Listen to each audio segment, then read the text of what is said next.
Soy Sofía, tengo 29 años, y estoy sentada en esta sala de tribunal, viendo a mi esposo de 6 años reírse mientras firma nuestros papeles de divorcio. Miguel siempre pensó que yo era solo una chica ingenua de pueblo pequeño sin ambiciones reales. Poco sabía que mientras él me engañaba con su compañera de trabajo, yo estaba construyendo un imperio justo bajo sus narices.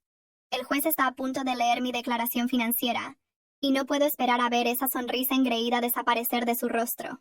Era una chica de pueblo pequeño de Tennessee que se mudó a Nashville para estudiar contabilidad en la Universidad de Vanderbilt. Tenía grandes sueños de trabajar en finanzas corporativas a pesar de mi origen humilde. Mis padres siempre me habían enseñado el valor del trabajo duro y ahorrar dinero, lecciones que resultarían invaluables años después.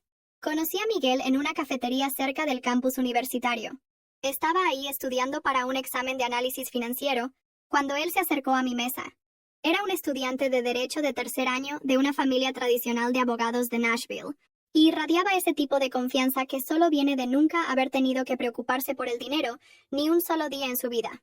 Tienes potencial, solo necesitas la orientación correcta, fueron sus primeras palabras hacia mí, mirando mi libro de texto de contabilidad extendido sobre la mesa. En ese momento, pensé que era un cumplido. Ahora me doy cuenta de que fue tanto un insulto como una vista previa de toda nuestra relación. Parecía perfecto, ambicioso, encantador, exitoso, y aparentemente interesado en mí a pesar de mi trasfondo ordinario. Nuestro romance fue vertiginoso. Miguel me llevó a restaurantes que nunca podría costear, viajes de fin de semana a Gatlinburg, y me introdujo a un estilo de vida que solo había visto en películas. Pero desde el principio, constantemente estaba mejorando mis gustos y círculo social. Criticaba mi ropa de Target, sugería que me cortara el cabello de una manera más sofisticada, y hacía comentarios sutiles sobre que mis amigos de la universidad tenían una visión del mundo limitada. Estaba ganando un ingreso modesto trabajando medio tiempo como asistente de contabilidad en una firma pequeña. Amaba mi trabajo, los desafíos analíticos, y la satisfacción de ver los números encajar perfectamente. Miguel, sin embargo, se refería a ello como mi trabajito, y frecuentemente sugería que ni siquiera necesitaba trabajar.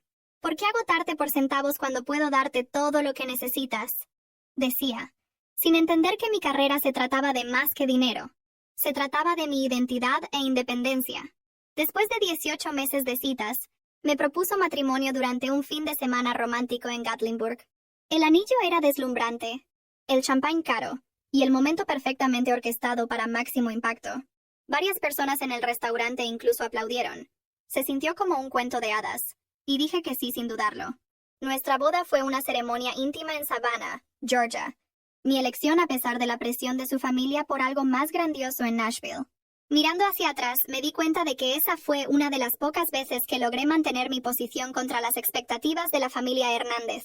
Al menos fue en una ubicación respetable, aunque fuera simple, comentó su madre. Esperanza, con una sonrisa tensa que no llegaba a sus ojos. Ese fue mi primer sabor real de cómo su familia me veía, como alguien que no era lo suficientemente buena para su hijo. Después de nuestra luna de miel en el Caribe, nos mudamos a su casa en Belmed, uno de los vecindarios más exclusivos de Nashville. Todo era elegante, caro y frío, muy parecido a su familia. Traté de agregar toques personales, fotos, arte colorido, plantas, pero Miguel prefería la estética minimalista que mostraba riqueza en lugar de nuestra personalidad como pareja. Las primeras señales de problemas aparecieron en cuestión de meses. Miguel cuestionaba cada decisión de decoración que hacía, criticaba mi elección de amigos, y hacía comentarios sutiles sobre mi carrera. La contabilidad es tan común, dijo una vez después de conocer a algunos de mis colegas. Tienes el potencial para ser excepcional, pero lo estás desperdiciando en teneduría de libros para empresas que nadie conoce. Traté de encajar en su círculo social. Las esposas de otros abogados y ejecutivos que pasaban sus días comprando en spas o planeando eventos de caridad. Eran lo suficientemente agradables conmigo en persona, pero nunca me sentí verdaderamente aceptada. Escuché a una de ellas en una cena referirse a mí como el experimento de Miguel con la clase media. En lugar de defenderme, Miguel después sugirió que tratara más duro de encajar. Quizás actualizara mi guardarropa o tomara clases de tenis. Solo necesitan ver que estás haciendo un esfuerzo por adaptarte a nuestro estilo de vida, explicó, como si mi identidad fuera algo que moldear y corregir. Esos primeros años fueron una mezcla confusa de lujo y soledad. Ser bañada con regalos costosos mientras sentía que mi autoestima disminuía, Lentamente me estaba convirtiendo en lo que Miguel quería, una esposa trofeo que lo reflejara bien, mientras la mujer independiente y creativa que había sido se desvanecía. 2 años después de nuestro matrimonio, las tensiones que habían estado hirviendo bajo la superficie comenzaron a desbordarse. Miguel siempre había sido particular sobre nuestras finanzas, pero su comportamiento se volvió cada vez más controlador. A pesar de nuestras cuentas conjuntas, cuestionaba cada compra que hacía, mientras gastaba lujosamente en sí mismo sin discusión. ¿Realmente necesitabas otro conjunto de libros de desarrollo profesional? Preguntaba, examinando el estado de cuenta de la tarjeta de crédito. Son $150 que podrían haberse invertido. Mientras tanto, él no pensaba 2 veces en gastar miles en una nueva membresía de golf o relojes caros. Gradualmente, me encontré aislada de mis amigos y familia. Las visitas a mis padres en el pequeño pueblo de Tennessee se volvieron menos frecuentes porque Miguel siempre tenía una excusa. Un evento de trabajo, una cena con clientes, o simplemente que el Tennessee rural es demasiado provinciano para mi gusto. Mis amigos de la universidad dejaron de llamar después de que Miguel dejara claro que no eran lo suficientemente sofisticados para su hogar. Tu amiga Jessica preguntó si nuestro vino era de California. Se burló después de una cena que había organizado. Como si fuéramos a servir vino nacional a los invitados. Es vergonzoso, Sofía. Mi carrera, que una vez había sido fuente de orgullo, se convirtió en un campo de batalla constante. Cuando me ofrecieron una promoción a contadora senior, Miguel no fue comprensivo. ¿Vale la pena el modesto aumento de salario por las horas extra fuera de casa? Cuestionó. Estamos planeando formar una familia pronto, ¿recuerdas? Esto era noticia para mí. Siempre que mencionaba tener hijos, él siempre decía que el momento no era el correcto. Fue por esta época que descubrí mi pasión por la consultoría financiera. La firma donde trabajaba estaba expandiendo sus servicios, y me ofrecí como voluntaria para aprender los aspectos de asesoría y planificación estratégica. Descubrí que tenía un talento natural para entender patrones de inversión y crear estrategias financieras que entregaran resultados reales.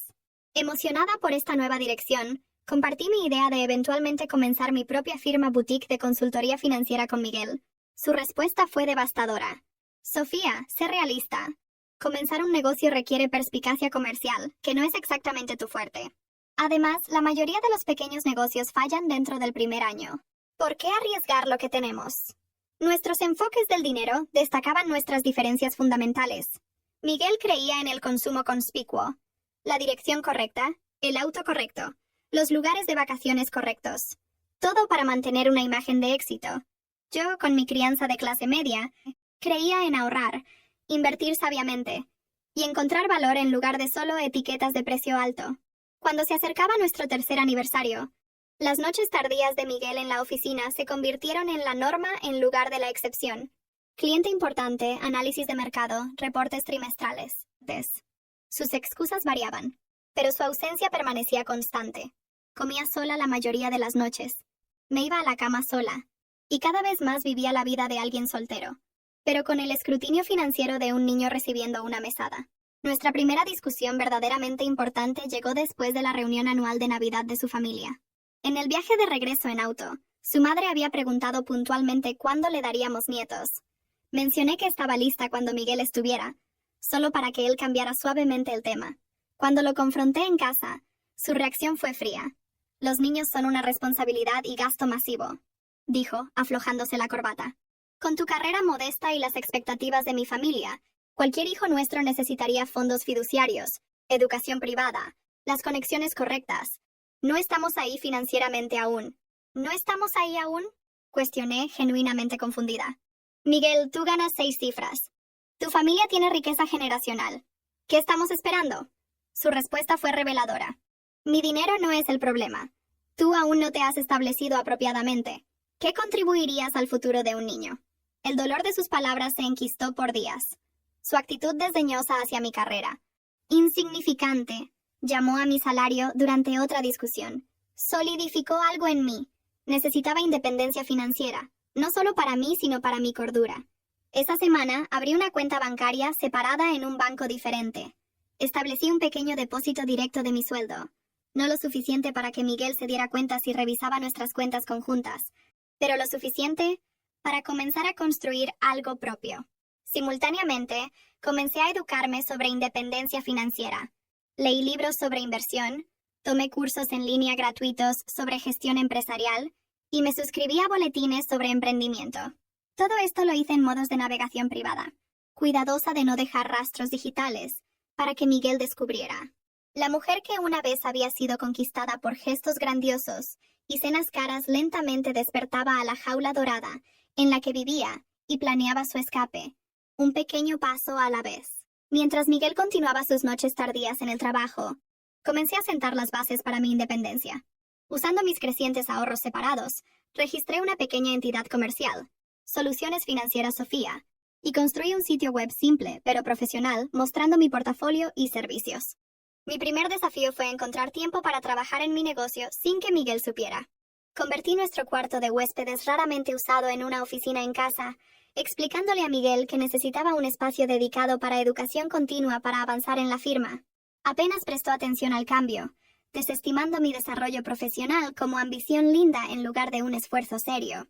Solo que no interfiera con nuestras obligaciones sociales, fue su única preocupación. Mi primera clienta llegó por un golpe de suerte en nuestra cafetería local. Escuché a Elena, la propietaria de un negocio de catering en crecimiento, quejarse sobre las cotizaciones caras que había recibido de asesores financieros. No puedo permitirme $10,000 por un plan financiero, pero estoy perdiendo dinero en algún lugar y no puedo descubrir dónde, le dijo a su socio comercial.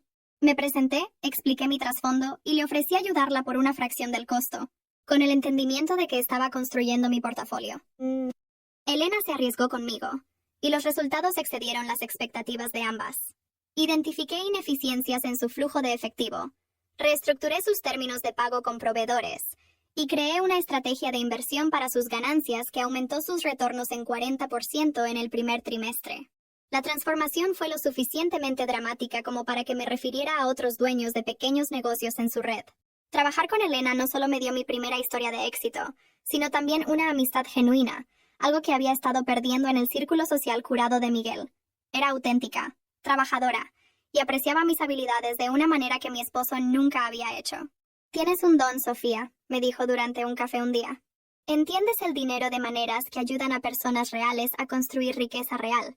No dejes que nadie te diga lo contrario. Trabajé noches tardías mientras Miguel estaba en sus viajes de negocios cada vez más frecuentes. Convertí nuestro vestidor en una oficina improvisada para llamadas de clientes, usando mantas para amortiguar el sonido. Cada nueva clienta era tanto emocionante como aterrorizante. Emocionante porque mi negocio estaba creciendo. Aterrorizante porque el descubrimiento significaría confrontación. La curva de aprendizaje fue empinada. Cometí errores, cobrando de menos por proyectos complejos, ocasionalmente prometiendo demasiado en plazos. Pero aprendí rápidamente. Cada cliente me enseñó algo nuevo sobre dirigir un negocio, sobre establecer límites, sobre valorar mi propia experiencia. Usé mis ahorros para invertir en software esencial y certificaciones, ocultando cuidadosamente los cargos entre gastos domésticos o haciendo compras en efectivo. Mi lista de clientes creció constantemente en el curso de un año, principalmente a través de referencias y boca a boca.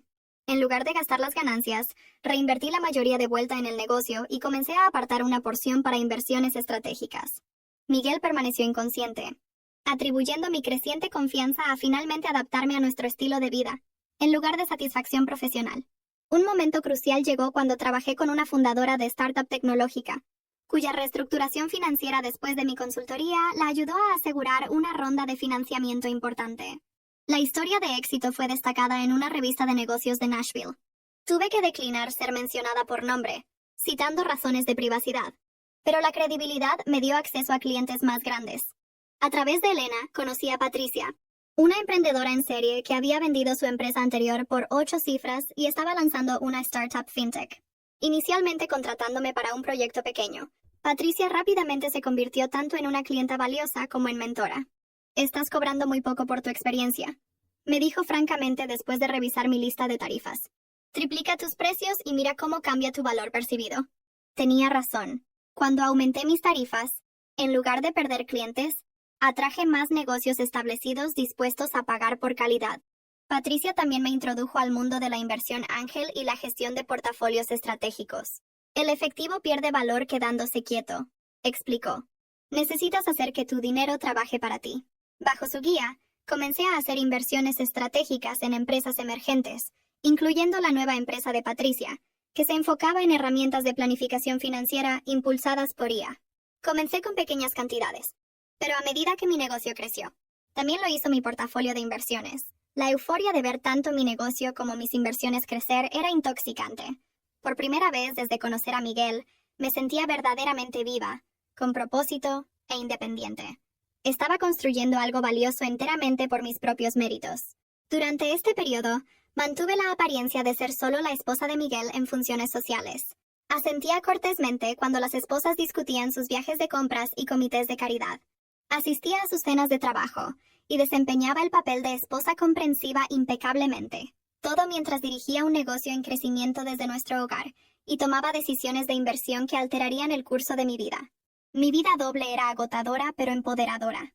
Cada nueva clienta, cada consultoría exitosa, cada retorno de inversión era un paso hacia la libertad que cada vez más me daba cuenta de que necesitaba, de mi matrimonio controlador. 4 años después de nuestro matrimonio, la fachada comenzó a desmoronarse. Comenzó con un mensaje de texto que apareció en el teléfono de Miguel mientras él estaba en la ducha. Una vista previa visible en su pantalla de bloqueo de alguien llamado A, que decía, ¿ya me extrañas? Anoche fue. El mensaje desapareció antes de que pudiera leer más, pero plantó una semilla de sospecha que no pude ignorar. Miguel había estado más distante que de costumbre, frecuentemente llegando a casa oliendo a perfume desconocido que él afirmaba era de abrazar colegas para despedirse en eventos de networking. En lugar de confrontarlo inmediatamente, decidí investigar. Noté sus patrones. Las reuniones tardías de los jueves que siempre duraban hasta después de las 9. Las conferencias de fin de semana que nunca tenían sitios web que pudiera encontrar. El aumento repentino en cenas con clientes en un restaurante específico y elegante del centro. El siguiente jueves, le dije a Miguel que estaba visitando a Elena para ayudar con un evento corporativo especial en su empresa de catering. En lugar de eso, estacioné mi auto cerca del restaurante que él frecuentaba y esperé.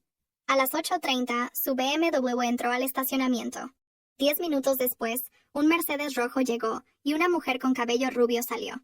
Incluso desde la distancia, reconocí a Amanda, su colega de la firma de abogados. Los vi abrazarse de una manera que los colegas nunca lo harían. Lo vi besarla en el estacionamiento antes de que entraran al restaurante juntos. Mis manos temblaron mientras tomaba fotos con mi teléfono. Mi estómago un hoyo vacío de traición y confirmación. Les di 30 minutos antes de caminar hacia el restaurante. Estaban en una mesa del rincón, su mano sobre la de ella, inclinándose íntimamente.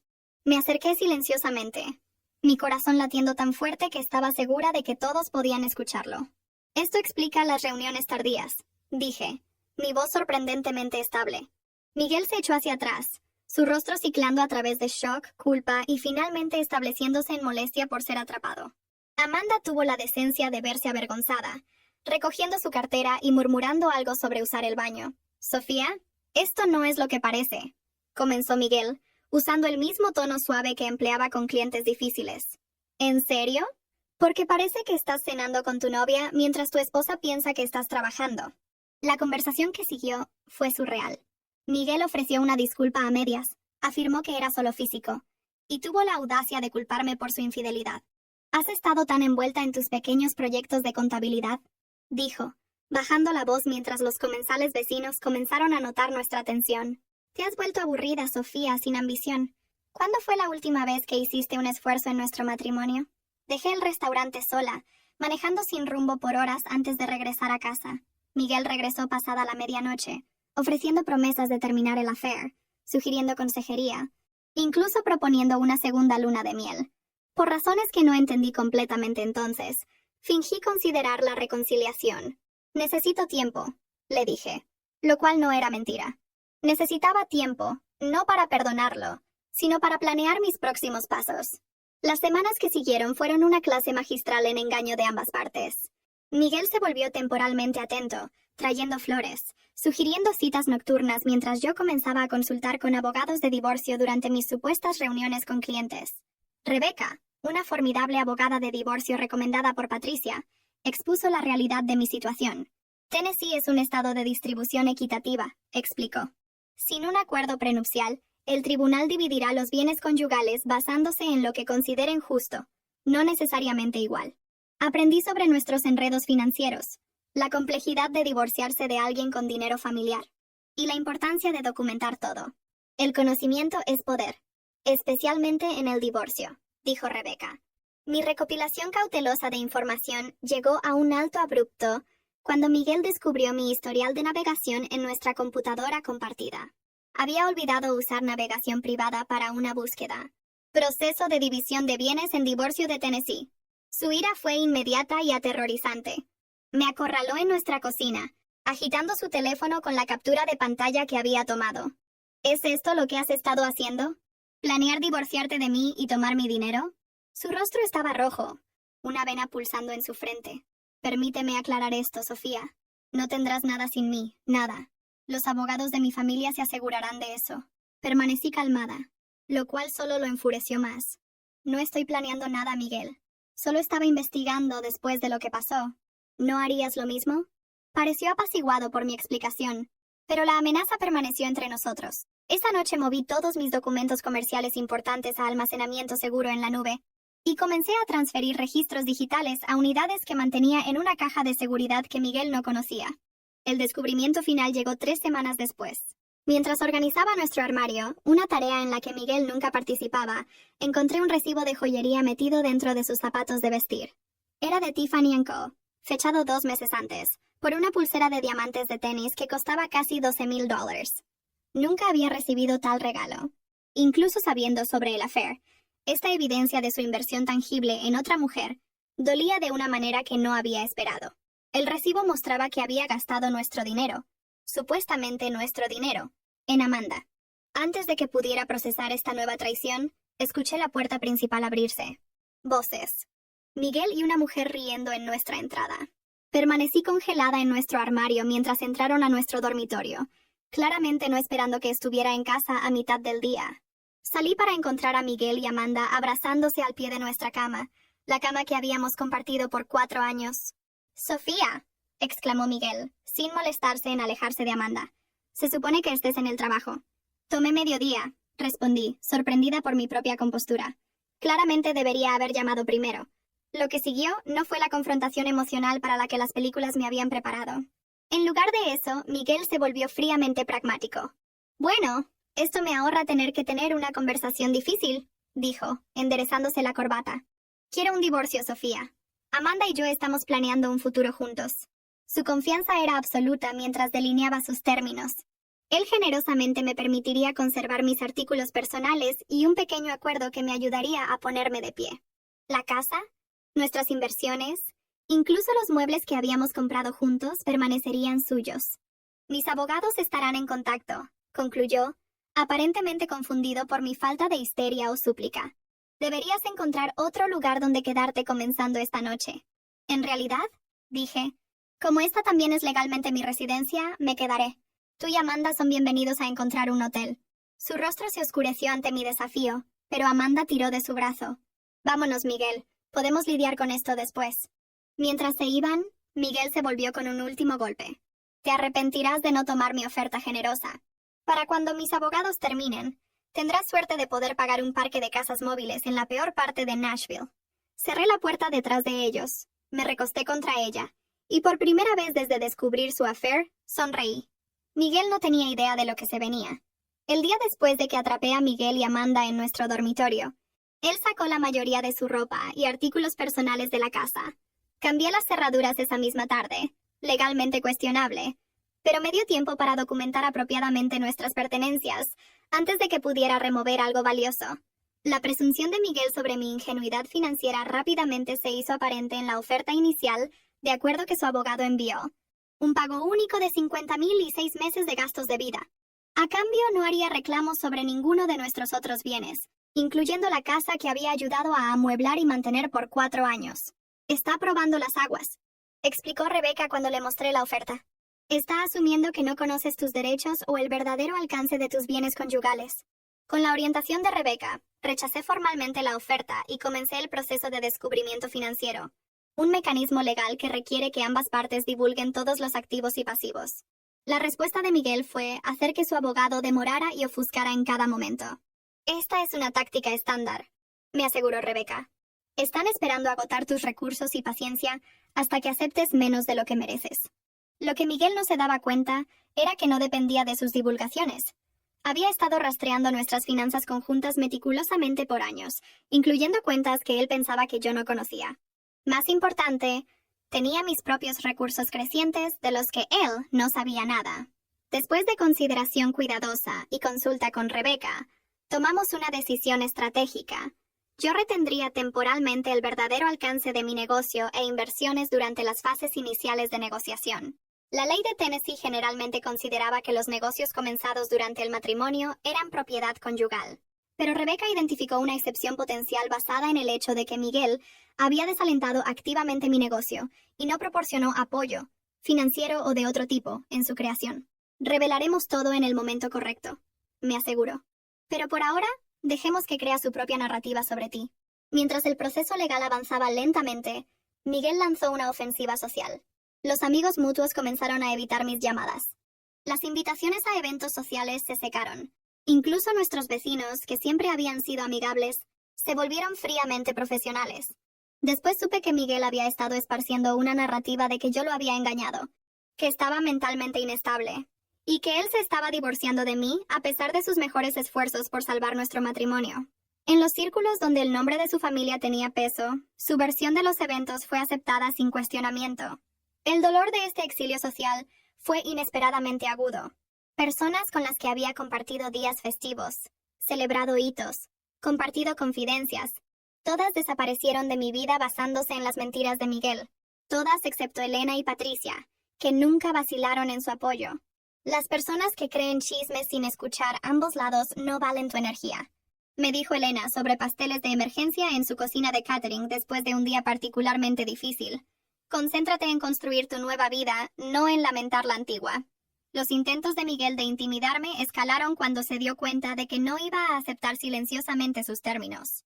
Hubo llamadas telefónicas nocturnas con amenazas apenas veladas sobre asegurarme de que nunca trabajes en esta ciudad otra vez, e incluso una sugerencia de que reportaría mi negocio por irregularidades fiscales. Una amenaza vacía, ya que mis finanzas comerciales estaban meticulosamente documentadas. Su familia se unió a la campaña de presión.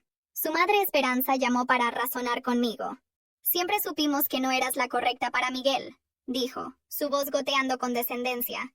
Pero te aceptamos porque él te eligió. No hagas esto difícil, Sofía. Toma lo que se está ofreciendo y sigue adelante con dignidad. Mantuve mi compostura a través de todo, una habilidad que había perfeccionado durante años de soportar menosprecios sutiles en las reuniones familiares de los Hernández. Gracias por tu preocupación, Esperanza. Me guiaré por el consejo de mi abogada. La sobreconfianza de Miguel comenzó a trabajar en su contra. Creyendo que no tenía recursos para pelear una batalla legal prolongada, cometió varios errores críticos. Falló en revelar cuentas de inversión de las que yo tenía documentación. Subreportó el valor de su portafolio de acciones. Afirmó que ciertos activos eran propiedad separada cuando habían sido claramente comprados con fondos conyugales. Rebecca documentó cada discrepancia meticulosamente, construyendo un caso que eventualmente socavaría su credibilidad con el tribunal. Mientras tanto, mi empresa experimentó crecimiento exponencial durante el periodo de separación. Un plan de reestructuración financiera que diseñé para una cadena regional de restaurantes los ayudó a evitar la bancarrota y triplicar sus ganancias, llevando a características en publicaciones de la industria. Tuve que declinar entrevistas, citando razones personales, pero el reconocimiento profesional trajo una avalancha de nuevos clientes. El gran avance llegó cuando aseguré un contrato con una cadena nacional de retail para reformar toda su estrategia financiera. Un trato de 6 cifras que transformó mi negocio de exitoso a excepcional. Contraté 4 empleados, renté un espacio de oficina profesional en el centro de Nashville, y comencé a rechazar clientes cuyos valores no se alineaban con la misión de mi empresa. Todo esto pasó mientras Miguel y su equipo legal continuaban caracterizándome como una tenedora de libros en apuros, dependiente del apoyo de su esposo. Su percepción de mí como la chica ingenua de pueblo pequeño deslumbrada por su riqueza se había calcificado al punto donde no podía concebir mi éxito independiente de él. Durante este tiempo, Patricia me introdujo a un grupo de inversionistas ángel, buscando financiar startups fintech prometedoras. Mi combinación de experiencia financiera práctica y visión tecnológica los impresionó lo suficiente para ofrecer financiamiento semilla para una aplicación revolucionaria de planificación financiera que había estado desarrollando. La aplicación, que usaba IA para proporcionar consejo financiero personalizado para pequeños negocios e individuos, se lanzó en beta con una respuesta positiva abrumadora. En 6 meses, teníamos 50,000 usuarios y estábamos recibiendo ofertas de adquisición de instituciones financieras importantes. También hice inversiones estratégicas en varias otras startups, aprovechando mi red y experiencia financiera para identificar empresas con potencial de crecimiento excepcional. Mi portafolio se diversificó a través de tecnología, bienes raíces y mercados emergentes, todo cuidadosamente manejado para maximizar retornos mientras minimizaba riesgo. La noche antes de nuestra fecha final en tribunal, me senté sola en la casa que nunca se había sentido como hogar, reflexionando sobre mi viaje. 4 años antes había estado tan ansiosa por complacer a Miguel que había comenzado a perderme a mí misma. Su traición, dolorosa como fue, me había forzado a redescubrir mi fuerza, ambición y valor. Empaqué una pequeña bolsa de viaje. Independientemente de la decisión del juez, había decidido que no pasaría otra noche en el espacio donde mi matrimonio se había desmoronado. Mi nuevo apartamento penthouse estaba listo, comprado a través de una LLC de la que Miguel no sabía nada, amueblado con piezas que había elegido por su belleza y comodidad en lugar de su valor de estatus. Mientras cerraba la cremallera de la bolsa, mi teléfono sonó con un texto de Patricia. Recuerda quién eres mañana, no quien él trató de hacerte ser. Con esas palabras en mi corazón, me preparé para enfrentar el acto final de mi matrimonio con Miguel. La mañana de nuestra fecha en tribunal amaneció clara y fresca. Me vestí con un traje azul marino, conservador pero confiado, con una sola pieza de joyería, un pequeño colgante de diamante que Elena y Patricia me habían dado para marcar el 2º aniversario de mi negocio. Tu diamante de independencia, lo habían llamado. Llegué al juzgado 30 minutos temprano, como Rebeca había aconsejado. Miguel ya estaba ahí, viéndose caro en un traje gris carbón hecho a medida. Su abogado David a su lado. David era socio senior en una de las firmas legales más prestigiosas de Nashville y tenía reputación por acuerdos de divorcio agresivos que favorecían a clientes adinerados. Miguel sonrió con suficiencia cuando me vio, inclinándose para susurrar algo a David que hizo reír a ambos hombres. Su confianza era palpable. Creía que esto era meramente una formalidad antes de su victoria inevitable. Rebeca llegó momentos después, impecable en un traje borgoña que resaltaba contra los colores apagados del juzgado. A diferencia de David con su equipo de asociados junior, Rebeca trabajaba con precisión y propósito, irradiando una competencia silenciosa que me había tranquilizado desde nuestra primera reunión. ¿Lista?, preguntó, su expresión no revelando nada a ojos observadores. Más que lista, respondí. La sala del tribunal de la jueza Catherine Williams era intimidante en su austeridad. La jueza misma, una mujer en sus 50s con cabello plateado y ojos penetrantes, tenía reputación por justicia pero poca paciencia para juegos o exhibiciones emocionales. Cuando comenzaron los procedimientos, Miguel puso una actuación digna de un Oscar. Su testimonio lo pintó como el esposo devoto que había apoyado las ambiciones de carrera modestas de su esposa, solo para ser repagado con ingratitud y demandas irrazonables en el divorcio. Solo quiero una resolución justa. Su honor, dijo, su voz modulada para transmitir decepción razonable. He ofrecido a la señora Sofía un acuerdo generoso que le permitiría mantener un estilo de vida cómodo mientras reconstruye su carrera.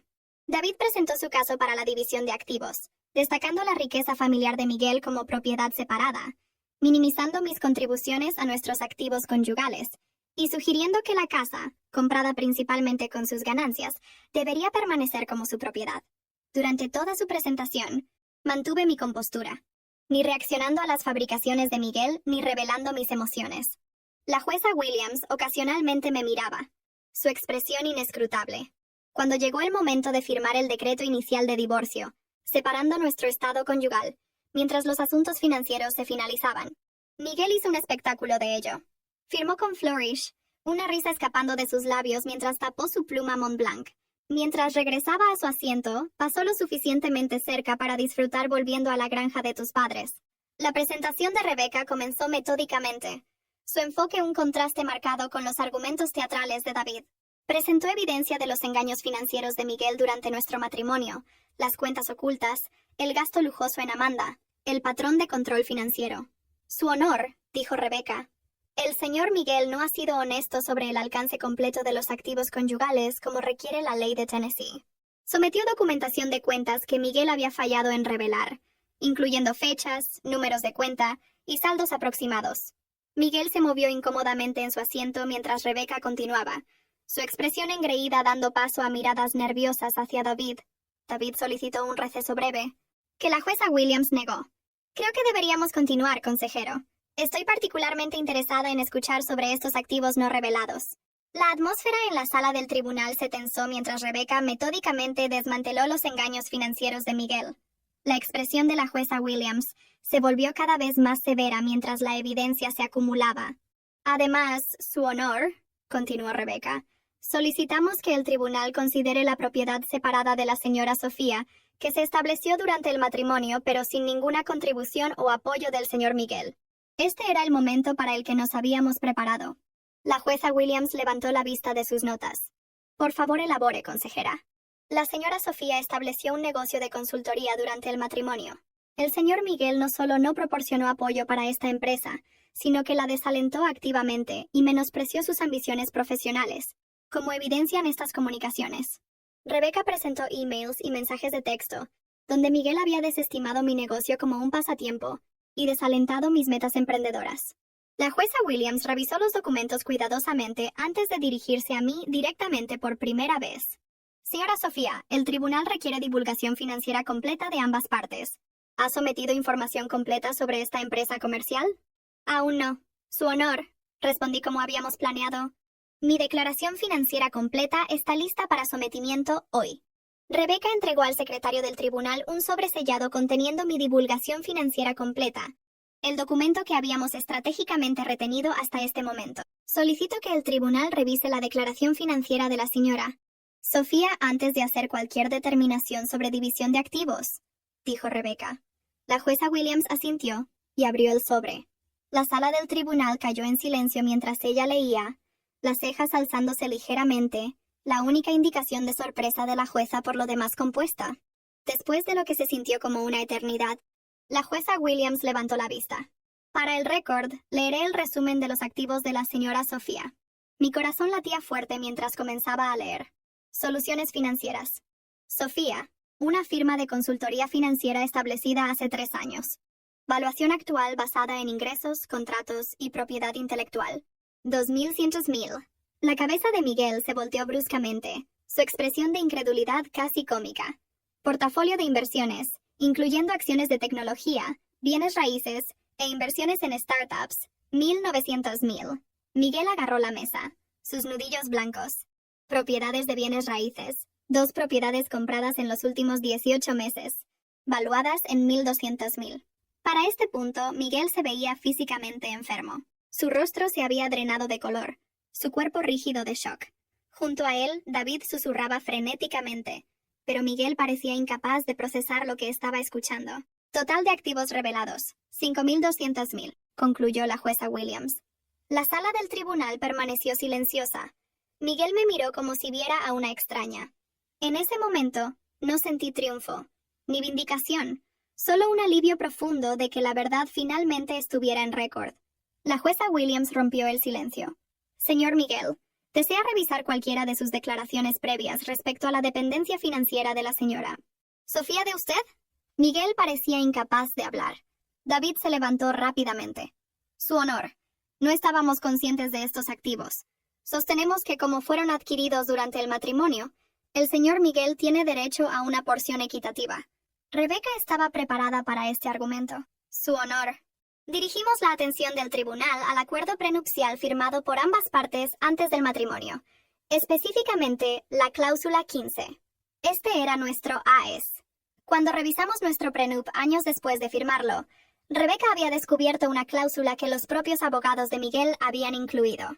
Cualquier empresa comercial creada por cualquier cónyuge durante el matrimonio, sin inversión de capital del otro cónyuge, permanecerá como propiedad separada en caso de divorcio. La cláusula probablemente fue incluida para proteger las empresas potenciales del señor Miguel, explicó Rebecca. Sin embargo, el lenguaje se aplica igualmente al negocio de la señora Sofía, que ella construyó sin ninguna contribución financiera del señor Miguel. La jueza Williams revisó el acuerdo prenupcial, asintiendo lentamente. El lenguaje es efectivamente claro. Señora Torres, por favor, continúe. Rebecca delineó cómo había construido mi negocio desde cero, usando mis propios ahorros y reinvirtiendo ganancias, todo mientras Miguel desalentaba activamente mis esfuerzos. Presentó declaraciones de clientes y mentores atestiguando mi trabajo independiente y perspicacia comercial. Durante toda la presentación de Rebecca, observé a Miguel, el hombre que se había reído mientras firmaba nuestros papeles de divorcio solo horas antes, ahora sentado congelado. Su comportamiento confiado se había hecho pedazos. Amanda, que había estado sentada en la galería, se escabulló de la sala del tribunal, su expresión inescrutable. La jueza Williams tomó 20 minutos para revisar todos los documentos antes de entregar su fallo. Cuando regresó, su decisión fue clara. Basándose en la evidencia presentada y los términos del acuerdo prenupcial, el tribunal encuentra que Soluciones Financieras Sofía y el portafolio de inversiones resultante constituyen propiedad separada perteneciente únicamente a la señora Sofía. Miguel hizo un sonido estrangulado, algo entre un jadeo y una protesta. Además, continuó la jueza Williams, dado el fallo del señor Miguel de revelar completamente los activos conyugales como requiere la ley, el tribunal está inclinado a ver la división de los activos conyugales restantes en una luz más favorable a la señora Sofía. El resto de su fallo fue un borrón de términos legales. Pero el resultado fue claro. Mantendría mi negocio, mis inversiones y mis propiedades. Adicionalmente, recibiría una porción mayor de nuestros activos conyugales reales debido al engaño de Miguel. La casa se vendería con los ingresos divididos según la fórmula de la jueza que me favorecía fuertemente. Mientras nos levantábamos para irnos, Miguel se me acercó, su abogado tratando sin éxito de detenerlo. «¿Planeaste esto?», siseó, su rostro contorsionado con ira y humillación. «Todos estos años, solo estabas esperando para derribarme». Miré al hombre que una vez había amado, ahora un extraño consumido por su propia narrativa de victimización. «No, Miguel. Construí algo mientras tú estabas ocupado destruyendo lo que teníamos. Esa es la diferencia entre nosotros». Rebecca me guió gentilmente lejos, dejando a Miguel parado solo en la sala del tribunal que se vaciaba, los restos de su complejo de superioridad yaciendo en ruinas a su alrededor. Salir de ese juzgado ese día se sintió menos como una victoria y más como liberación. El peso del engaño, tanto el de Miguel como mi propio secreto necesario, se levantó de mis hombros con cada paso por esas escaleras de mármol. Hoy mi empresa se ha expandido internacionalmente, mis inversiones continúan creciendo, y he usado mis recursos para establecer una fundación ayudando a mujeres a lograr independencia financiera. Miguel intentó la reconciliación una vez que supo mi patrimonio neto, pero había avanzado mucho más allá de la mujer que una vez buscó su aprobación. Si estás viendo esto y enfrentando tu propia encrucijada de subestimación o traición, recuerda que a veces lo que parece un final es en realidad un comienzo disfrazado. Tu valor no está determinado por la incapacidad de alguien más de verlo. ¿Alguna vez has tenido a alguien que te subestimó solo para probarles espectacularmente que estaban equivocados? Comparte tu historia en los comentarios abajo. Y si esto resonó contigo, por favor dale me gusta, suscríbete, y comparte con alguien que podría necesitar escuchar que su valor no está definido por la percepción de alguien más. Gracias por escuchar mi viaje. Y recuerda, a veces perder lo que pensabas que querías te lleva directamente a lo que verdaderamente mereces.